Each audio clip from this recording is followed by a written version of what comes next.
And first at 6, 10 months after a 15-year-old girl was killed by a drunk driver, her family is working to make sure it never happens to anyone else again. Police say that driver was at twice the legal limit when the vehicle veered off the road, hit another car in Huron County. News 5's Clay Lepard spoke with the teen's family about what comes next.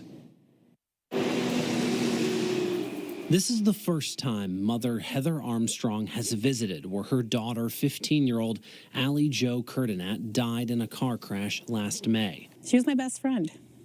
My best friend. Kurdinat's family allowed us to be here. She had a smile that just made a bad day better. Specifically for this moment. A lot has changed. The start, they say, of a movement.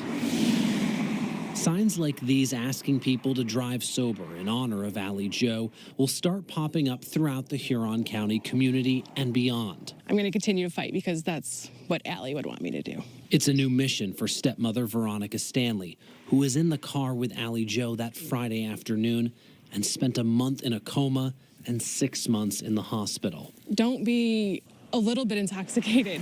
Don't be inebriated. Don't be high. Don't be any of the things that are going to affect your ability to drive, because you're not the only one on that road.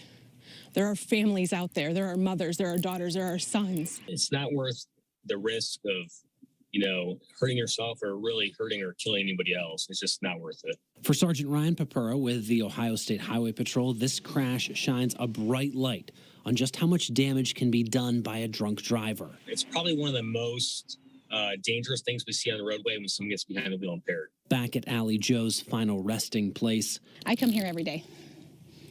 Every day. Those yard signs are set to be distributed to the community beginning next week.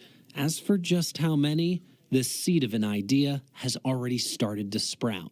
We ordered 250 and we've ordered 300 more. Once we started getting messages from people and them wanting the signs and wanting to help, we were like, probably should get some more signs. It's not just yard signs. The family is working to have billboards strategically placed throughout the area beginning in the coming weeks, reminding people to drive sober. Ali Jo's family says they're already working on a scholarship in her honor, along with highlighting this Drive Sober initiative through parades and any other way they can. I think that's just the start of what we're going to do.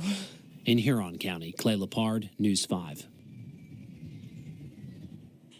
And now we want to take a closer look at deadly drunk driving crashes in our state. According to data from the Ohio State Highway Patrol, deadly DUIs have been on the rise for a few years now. You can see we have had around 500 fatal OVIs in 2019. That number jumped to 637 in 2020 and 646 last year in 2021.